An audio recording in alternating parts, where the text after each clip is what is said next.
Hello everyone, स्वागत है आपका आपके यूट्यूब चैनल एम रेलवे में। आज हमारी बायोलॉजी की क्लास है। आज हम पढ़ेंगे नर्वस सिस्टम। ठीक है, क्लास स्टार्ट करने से पहले मैं आपको बता दूं, अगर आपने मेरा जनरल नॉलेज का ई बुक नहीं खरीद रखा है तो खरीद लेना। मात्र 239 रुपीज़ में है। 2021 एडिशन का ही लेना, जिसमें हमने Indian history, geography, Indian polity, economics, general knowledge सब कुछ अप टू डेट दिया है।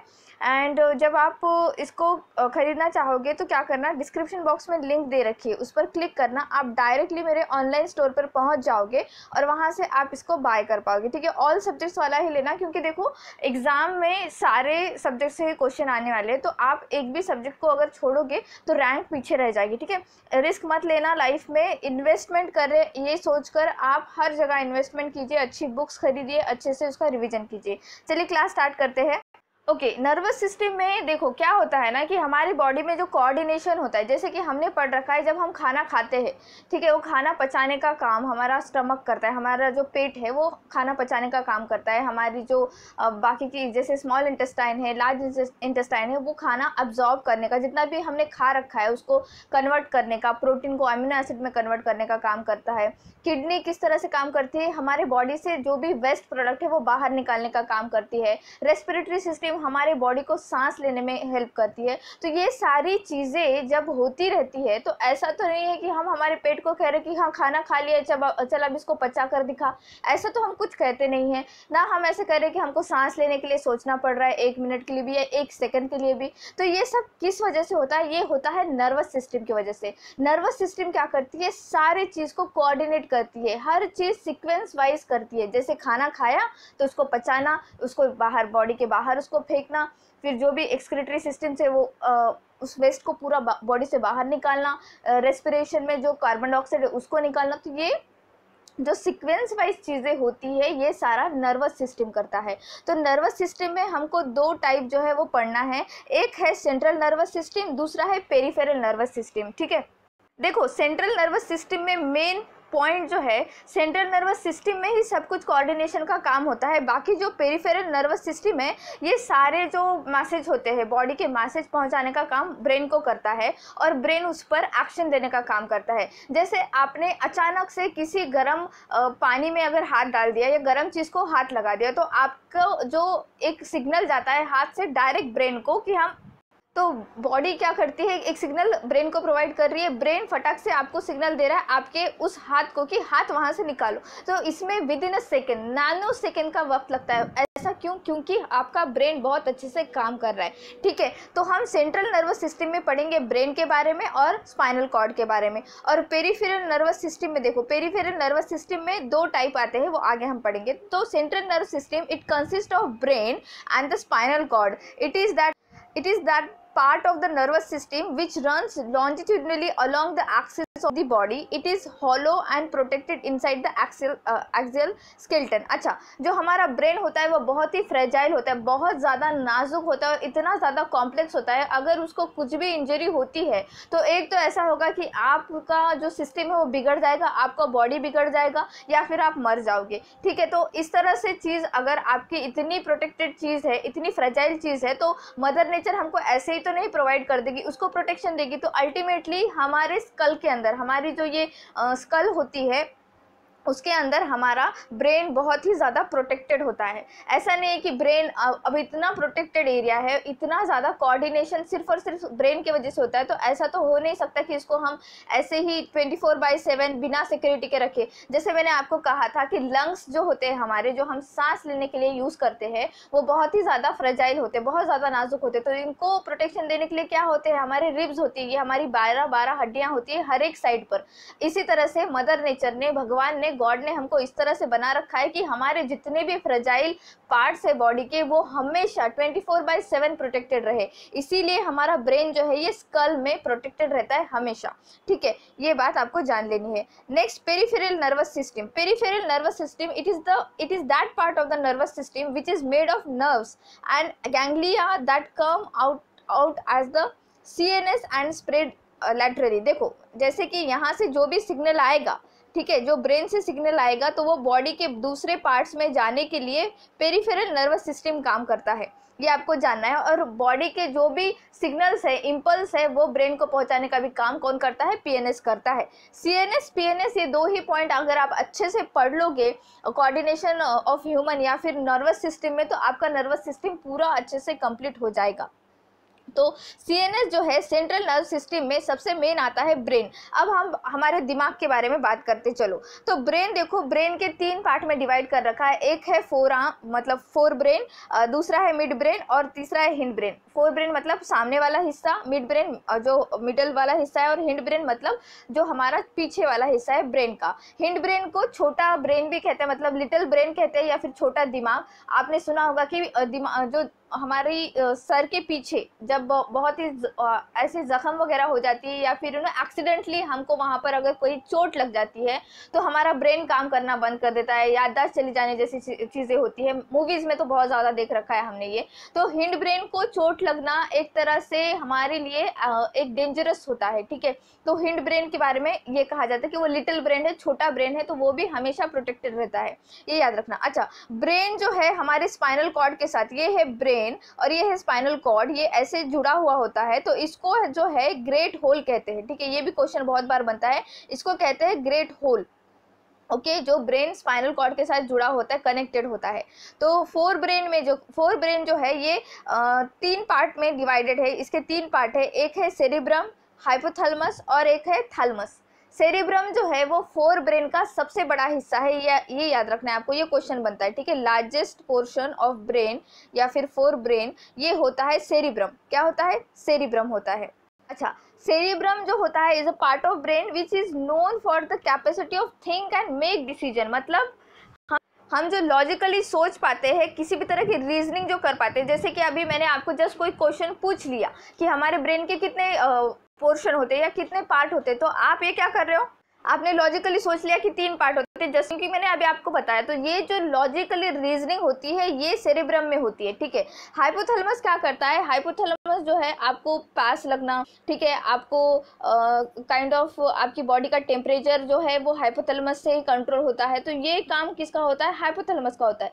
ब्रेन का जो सबसे बड़ा पोर्शन है वो कौन सा है? सेरिब्रम। और हाइपोथैलेमस जो है वो छोटा उसका पोर्शन होता है, और ये जो है वो एक्टिविटीज़ कंट्रोल करता है, जैसे कफिंग, ठीक है, कफिंग वाला चीज़ होता है, पानी, थर्स्ट, जो हमको प्यास वगैरह लगती है, तो ये हाइपोथैलेमस का काम होता है, ये याद रखना है आपको, ठीक है।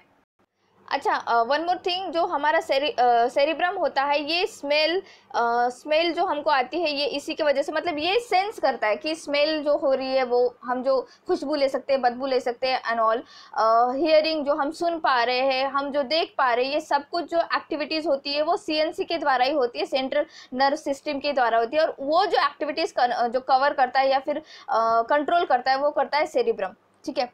नेक्स्ट है मिड ब्रेन। तो मिड ब्रेन में कुछ भी क्वेश्चन नहीं बनता है, आपके एग्जाम में मिड ब्रेन से क्वेश्चन ही नहीं आता है, इतना ध्यान में रखिए। बट हाँ, मिड ब्रेन जो है हमारे बॉडी के लिए बहुत ही ज़्यादा इंपॉर्टेंट है, क्योंकि ये जो इनवॉलंटरी एक्टिविटीज़ होती है वो कंट्रोल करता है। अब इनवॉलंटरी एक्टिविटीज़ जैसे कि मैंने कहा आपको आपके पेट को नहीं बताना पड़ रहा है कि भाई खाना पचा, ठीक है, बताना पड़ रहा है कि नहीं बताना पड़ रहा है, तो ये क्या है? एक इनवॉलंटरी एक्टिविटी है। हाँ, जो वॉलंटरी एक्टिविटी जैसे कि मैंने कहा कि आपको किसी चीज़ से खतरा है तो आपकी बॉडी उस खतरे से दूर हट जाएगी, तो ये आपने जानबूझ के किया या आपको ऐसा सच लगा कि आपकी बॉडी ही खुद से हट गई वहाँ से, नहीं, आपने जान कर किया, क्योंकि आपने वो एक्शन आपके बॉडी को दिया इस तरह से, ठीक है। ये जो बात है ये मिड ब्रेन जो है इसको कंट्रोल करता है, ठीक है। देन हिंड ब्रेन जो हमारा छोटा ब्रेन होता है, छोटा दिमाग या लिटिल ब्रेन जो कहते हैं हम इसको, ये central region of the brain होता है, compose of cerebrum, medulla and pons. तो देखो, सेरिब्रम और मेडुला ऑब्लिगेंटा करके इसको बहुत ही ज़्यादा माना जाता है, मेडुला ऑब्लिगेंटा, ठीक है। मेडुला ऑब्लिगेंटा के पास ही हमारा सेंट्रल जो हमारा स्पाइनल कॉर्ड है वो जुड़ा हुआ होता है ब्रेन के साथ, ठीक है। हिंड ब्रेन, लिटिल ब्रेन, और ये बॉडी का बैलेंस, जो हम बॉडी बैलेंस मेंटेन करते हैं कि हम चलते चलते क्यों नहीं गिर जाते हैं, ठीक है, चलते चलते क्यों नहीं गिरते हैं, हम बात करते करते क्यों नहीं गिर जाते हैं, या फिर कुछ भी ऐसी चीज़ क्यों नहीं होती है हमारे साथ कि इम्बैलेंस जैसी सिचुएशन हो, क्योंकि हिंड ब्रेन उसके ऊपर कंट्रोल कर रहा है कि ऐसा कभी ना हो। अब ऐसा मत कह देना कि मैम ग्रेविटी की वजह से हम नहीं गिरते हैं ऑल, ये तो देखो वो अलग बात है, वो फिजिक्स की बात है। But what about our body, अगर हमारे बॉडी में हिंड ब्रेन नहीं होता तो हम इम्बैलेंस हो जाते, चलते चलते ही गिर जाते, इस तरह की चीज़ें होती, वो हमको नॉर्मल लगती क्योंकि हमारे पास हिंड ब्रेन नहीं था। ठीक है, जैसे अब हमको मास्क पहनना नॉर्मल ही लगता है, न्यू नॉर्मल जो कहते हैं हम लोग। बट मैं ये बात बता रही हूँ कि हिंड ब्रेन का ये काम होता है कि हमारे बॉडी को बैलेंस करना, उसी के साथ साथ कान जो होते हैं हमारे, वो कान भी हमारे बॉडी को बैलेंस करके रखते हैं। ठीक है, ये भी बात मोस्ट इंपॉर्टेंट है, ये मुझे याद आ गई तो मैंने बता दिया आपको। ठीक है, और जो हमारे हिंड ब्रेन का जो एक पार्ट है medulla oblongata, controls main involuntary movement in the body, जैसे कि सर्कुलेशन, रेस्पिरेशन, स्नीजिंग। देखो मेडुला ऑब्लिगेंटा क्या करता है ना कि जैसे देखो जिस चीज़ पर आपका कंट्रोल ही नहीं, जैसे छींक आ जाना कंट्रोल है नहीं है, तो ये काम जो है ये मेडुला ऑब्लिगेंटा के द्वारा किया जाता है। बॉडी में कुछ भी हो, अगर कोई अनवांटेड चीज़ चली जाए आपके बॉडी में, जैसे आप सांस ले रहे हो और जो धूल के कण होते हैं वो चले जाए, धूल के कण चले जाएंगे तो बॉडी को क्या होगा, ट्रैकिया में प्रॉब्लम होगा, ट्रैकिया में प्रॉब्लम होगा तो डायरेक्टली ट्रैकिया सिग्नल भेजेगा मेडुला ऑब्लिगेंटा को कि भाई यहाँ पर प्रॉब्लम है, तो मेडुला ऑब्लिगेंटा क्या करेगा, छींक प्रोड्यूस करेगा और फिर वो जो भी कण आपके बॉडी में चले गए वो बॉडी के बाहर चले जाएंगे। ठीक है, तो ये जो इनवॉलंटरी चीज़ें होती है जैसे छींक आना, कफिंग, खांसना, इस पे हमारा कंट्रोल नहीं होता है, बट ये ज़रूरी होती है बॉडी के लिए, और ये कौन करता है, मेडुला ऑब्लिगेंटा करता है। जैसे सर्कुलेशन, बॉडी में जो ब्लड सर्कुलेट हो रहा है, ये भी काम जो है मेडुला ऑब्लिगेंटा के द्वारा ही कंट्रोल किया जाता है, मेडुला ऑब्लिगेंटा, ये याद रखना है आपको। ठीक है, और ये connecting link between brain and spinal cord, बहुत बार पूछा गया है ये क्वेश्चन, प्लीज याद रखना, it is the connecting link between brain and spinal cord. ठीक है, ब्रेन एंड स्पाइनल कॉर्ड। तो हमने देख लिया ब्रेन के बारे में कि भाई ब्रेन जो है वो 3 हिस्सों में डिवाइडेड है, fore brain, mid brain and hind brain. ठीक है, नेक्स्ट है स्पाइनल कॉर्ड। अब देखो स्पाइनल कॉर्ड के बारे में अगर आप जानना चाहो तो ये अल्टीमेटली सिग्नल प्रोवाइड करने का काम करता है। जैसे कि यहाँ पर आप अगर ये डायग्राम देखो तो ये है स्पाइनल कॉर्ड, है ना, ये है स्पाइनल कॉर्ड। तो ये पूरा का पूरा जो है ये पूरा आपके वर्टिबल जो हमने देख रखा है वर्टिबल स्केलेटन सिस्टम में, तो ये पूरा कनेक्ट करता है lower body upper body with brain. ठीक है, तो जो हमारा निचला हिस्सा होता है, मिडल हिस्सा और अपर जो भी हिस्सा है, पूरा का पूरा कनेक्ट करता है ये अपने ब्रेन के साथ, ये आपको याद रखना है। तो देखो स्पाइनल कॉर्ड के बारे में और क्या जानना जरूरी है यहाँ पर, देखो it is enclose in the bony cage called vertebral column and surrounded by membrane called meninges. ठीक है, यहाँ पर ये देखो ये क्या होता है ना, आप अभी इसके पहले हमको न्यूरॉन देखना पड़ेगा।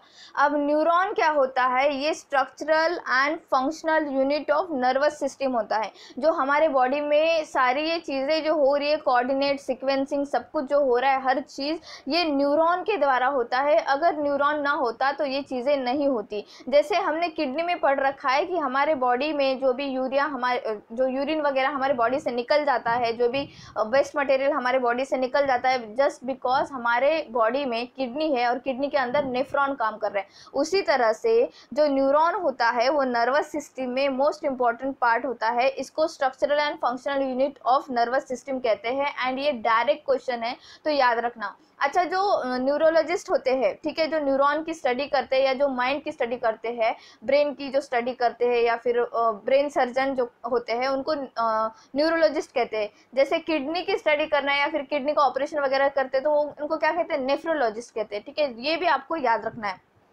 Okay, and it is unlike other cells, neurons are irregular in shape and able to conduct electrochemical signals. The different parts of neuron are discussed below. अच्छा देखो, ये जो हमारा है ना न्यूरॉन एक सेल की तरह ही है, बट हम जब सेल देख रहे थे तो सेल क्या था, एक ऐसे राउंड शेप था, उसके अंदर न्यूक्लियस था। बट न्यूरॉन थोड़ा सा अलग है, इसके अंदर जो है इस तरह का ये पूरा ये शेप है। देखो इसके अंदर एक्सन्स है, ठीक है, ये जो ऐसे ऐसे आपको पोर्शन दिख रहा है ये पूरा एक्सन्स है, एक्सॉन है, ये है डेंड्रिस। ठीक है, ये है डेंड्रिस। तो ये क्या करते हैं, अल्टीमेटली आपके बॉडी में सिग्नल प्रोवाइड करने का काम करते हैं। ठीक है, क्या काम करते हैं, ये सिग्नल प्रोवाइड करने का काम करते हैं। और हमारा न्यूरॉन्स 3 पार्ट्स में डिवाइडेड, तीन उसके फंक्शनल पार्ट्स है। एक है डेंड्रिस या फिर डेंड्राइट्स कहते हैं उसे, दूसरा है सेल बॉडी और तीसरा है एक्सॉन्स। तो जो डेंड्राइट्स होते हैं ये ऑल टाइप ऑफ इंफॉर्मेशन जो होती है अराउंड हमारे जो इन्वायरमेंट में आसपास जो चल रहा है, ठीक है, ये गैदर करता है न्यूरॉन के फॉर्म में, और ये हेल्प करता है केमिकल रिएक्शन जनरेट करने के लिए हमारे बॉडी में, और फिर ये इलेक्ट्रिकल इम्पल्स जनरेट करता है और ये डायरेक्टली ब्रेन को पहुंचाता है। मतलब देखो, आपके अराउंड आपको गर्मी हो रही है, ठीक है, आपको गर्मी हो रही है, तो ये माइंड को ये प्रोवाइड करेगा कि भाई मेरे बॉडी को गर्मी हो रही है, तो माइंड तुरंत से एक्शन देगा कि जाओ फैन चालू कर, ठीक है। तो ये डेंड्राइट्स का काम होता है, ये पूरा आपके सराउंडिंग में क्या चल रहा है ये इंफॉर्मेशन गैदर करता है और फिर दिमाग को जाकर पहुंचा देता है। सेल बॉडी क्या होती है? Cell body is nothing but cytoplasm of neurons. जैसे हमने देख रखा है कि सेल के अंदर जो लिक्विड होता है वो क्या होता है, ठीक है, सेल के अंदर जो न्यूक्लियस के अंदर लिक्विड होता है वो क्या होता है? साइटोप्लाज्म होता है, ठीक है। हमने पूरा जो प्लाज्मा पढ़ रखा है सेल का, हमने सेल थ्योरी में पूरा डिटेल में पढ़ रखा है, तो इसीलिए मैं यहाँ पर जस्ट शॉर्ट में बता रही हूँ कि सेल बॉडी क्या होती है, कि ये nothing but cytoplasm of neurons. Electrical impulse are sent from dendrites to axons through cell body, ठीक है। जो हमारे इलेक्ट्रिकल इम्पल्स होते हैं, हमारे इलेक्ट्रिक इम्पल्स होते हैं हमारे बॉडी के, ये डेंड्राइट्स के द्वारा एक्सॉन्स को कैसे प्रोवाइड किया जाता है? सेल बॉडी के द्वारा, ठीक है। जो एक्सन्स होते हैं ये कंडक्ट करते हैं इम्पल्स, ठीक है, impulse from cell body to other end of neuron is the primary function of axons. तो एक्सन्स एक तरह से आप कहोगे कि ये ट्रांसफर करने का काम कर रहा है। डेंड्राइट्स क्या कर रहे हैं? डेंड्राइट क्या कर रहा है कि सिग्नल प्रोवाइड कर रहा है कि भाई सराउंडिंग में ये काम चल रहा है, तो वो सेल बॉडी जाकर किसको देगी? एक्सॉन को देगी, तो एक्सॉन ले जाकर डायरेक्टली ब्रेन को देगा। तो ये इस तरह का प्रोसीजर चलते रहता है। अच्छा, एक क्वेश्चन बहुत ही ज़्यादा पूछा जाता है कि जो हमारे एक्सॉन्स होते हैं, ये जो एक्सॉन्स है या फिर जो न्यूरॉन होते हैं, दो न्यूरॉन किस चीज़ से जुड़े हुए होते हैं? तो इसको कहते हैं सिनेप्सी। क्या कहते हैं? ये लिख लेना आप लोग please. Let me just okay, यहाँ पर मैं ड्रॉ करती हूँ। एक न्यूरॉन दूसरे न्यूरॉन से जुड़ा हुआ होता है, ठीक है, जुड़ा हुआ होता है, इसे क्या कहा जाता है? साइनप्स, ठीक है, यहाँ पर लिखती हूँ, ठीक है, साइनप्सी। और ये जो होता है ना, दो न्यूरॉन के बीच में आज से बहुत ज़्यादा फ़र्क नहीं होता है, बहुत ज़्यादा डिस्टेंस नहीं होता है, ये बहुत ही हाइपर फाइन होता है, मतलब बहुत ही वेरी मिनट, जैसे कि 2 नैनोमीटर या फिर 20 नैनोमीटर, इतना ही होता है, ज़्यादा नहीं होता है। तो जो साइनप्सी होता है ये इन दोनों के बीच में न्यूरॉन को जोड़ने का काम करता है, ठीक है। ये देख लिया हमने कि न्यूरॉन क्या चीज़ होती है, अच्छे से पढ़ लिया न्यूरॉन क्या चीज़ होती है। अच्छा, अब जो सेंट्रल नर्व सिस्टम में हमने देख लिया कि स्पाइनल कॉर्ड एक काम करता है और ब्रेन एक काम करता है। अब जो पेरिफेरल नर्वस सिस्टम क्या चीज़ है? तो देखो, पेरिफेरल नर्वस सिस्टम में 2 टाइप के सिस्टम हमको पढ़ना है, एक है एसएनएस, दूसरा है एएनएस। तो एसएनएस क्या होता है? सोमैटिक न्यूरल सिस्टम, ठीक है, और ऑटोनॉमिक न्यूरल सिस्टम। तो जो सोमैटिक न्यूरल सिस्टम है, it is a neural system that controls the volunteer actions, ठीक है। जो वॉलंटियर एक्शन जो हम डेलिबरेटली करते हैं, हम जानबूझकर एक्शन करते हैं, जैसे कि फ़ोन आया तो फ़ोन उठाना, तो हमने जानबूझकर किया, तो ये कौन करेगा? एसएनएस करेगा। ये एसएनएस पूरा कंट्रोल करता है, ये ट्रांसमिट करता है हमारे इम्पल्स सीएनएस को, जो स्केलेटन सिस्टम मसल्स है उसमें, और फिर इट कंसिस्ट सोमैटिक नर्व्स, ठीक है। तो ये सोमैटिक नर्व जो होते हैं एसएनएस में काम करता है। अल्टीमेटली एक बात जान लीजिए, एसएनएस मतलब हम जो डेलिबरेटली कर रहे वो आता है एसएनएस के कंट्रोल के अंडर। ये एक पूरी ऑर्गेनाइजेशन की तरह है, ब्रेन उसका जो है एकदम बॉस बैठा हुआ है, उसको पूरा सिग्नल देना ये एसएनएस का काम होता है कि भाई वॉलंटरी एक्टिविटी हो रही है। जैसे कि सपोज इन द सेंस कि अभी कुछ भी, जैसे कि आपको वीडियो का लिंक आया, जैसे वीडियो का नोटिफिकेशन आया, तो आपने क्लिक किया, मैंने तो नहीं कहा कि क्लिक करने के लिए, आपने डेलिबरेटली किया, जानकर किया, तो ये आपका एसएनएस आपको करवा रहा है, ठीक है। दूसरी बात है एएनएस। एएनएस क्या है? Autonomic neural system. अब ऑटोनॉमिक न्यूरल सिस्टम क्या है? The autonomic neural system is involved in involuntary actions like regulation of physiological functions, जैसे कि डाइजेशन, रेस्पिरेशन, ये सारी चीज़ें इनवॉलेंटरी चीज़ें बहुत ज़्यादा होती है हमारे बॉडी में, इसीलिए बहुत ज़्यादा जो पार्ट होते हैं नर्वस सिस्टम के वो मोस्टली इनवॉलेंटरी काम करने के लिए होते हैं। मतलब वॉलेंटरली तो देखो हम है, हमारा दिमाग है, हम करेंगे, बट जो इनवॉलेंटरी काम है जैसे रेस्पिरेशन करना, डाइजेशन करना, अगर ये हम बताएंगे नहीं तो हमारा दिमाग करेगा नहीं।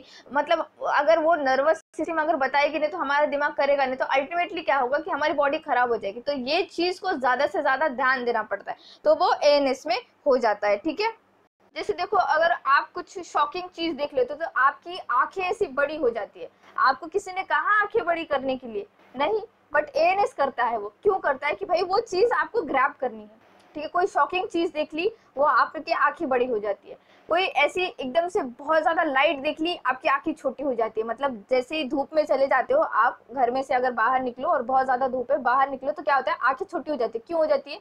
क्योंकि एएनएस बताता है कि भाई अभी जस्ट मैं अंधेरे से निकला हूँ और अगर मैं जो भी लाइट में चला जाऊँ बाहर तो मेरी आंखें खराब हो सकती है, तो आंखें थोड़ी सी जो है मिनिमाइज कर दे। तो ये एएनएस का काम होता है। तो देखो बॉडी खुदा ने, भगवान ने बहुत बढ़िया बना रखी है, हम ही जो है इसका अच्छे से उपयोग नहीं कर। तो अच्छे से इसका जो है आप यूटिलाइजेशन कीजिए, रेगुलरली जो है एक्सरसाइज करते रहिए, इसको अच्छा हेल्दी फूड देते रहिए और दिमाग की एक्सरसाइज करते रहिए हमेशा। दिमाग की एक्सरसाइज जैसे अच्छी अच्छी बुक्स पढ़ना, अच्छी अच्छी मूवीज देखना, अच्छे अच्छे जो भी मोटिवेशनल गुरुज हैं उनको फॉलो करना, इन द सेंस कि पॉजिटिव अप्रोच रखिए हमेशा, ज़िंदगी में पॉजिटिविटी देते रहिए हमेशा, और फैमिली को भी टाइम देते रहिए। और जैसे कि आपको पता है DFCCL के एग्ज़ाम के लिए 3 मंथ बाकी है, तो हमारा अभी देखो बायोलॉजी ऑलमोस्ट कंप्लीट है। कल न्यूट्रिशन वाला चैप्टर खत्म कर दिया, तो बायोलॉजी खत्म। हिस्ट्री ऑफ इंडियन रेलवेज खत्म हो चुका है, DFCCL वाला एक लेक्चर कर दूंगी, वो भी खत्म हो जाएगा। इकोनॉमिक्स भी खत्म हो चुका था, आज मैंने वीडियो अपलोड किया था, बट हुआ क्या कि उसमें फ़ैन का आवाज़ आ रहा था तो मुझे वो डिलीट करना पड़ा, तो फिर से मैं वो अपलोड कर दूंगी। तो कल इकोनॉमिक्स भी खत्म हो जाएगा। तो हमने 3 जो है मेन टॉपिक कर लिए हैं। मार्केटिंग जो है 26 मई से स्टार्ट कर दूंगी मैं, और हमारा सब जो है सिलेबस खत्म हो जाएगा। डोंट वरी, एग्ज़ाम से पहले हम सब कुछ कंप्लीट कर लेंगे। और 1000 जो क्वेश्चन सीरीज़ है वो मैंने स्टार्ट कर दिए, तो वो क्लासेस लेना मत भूलिए।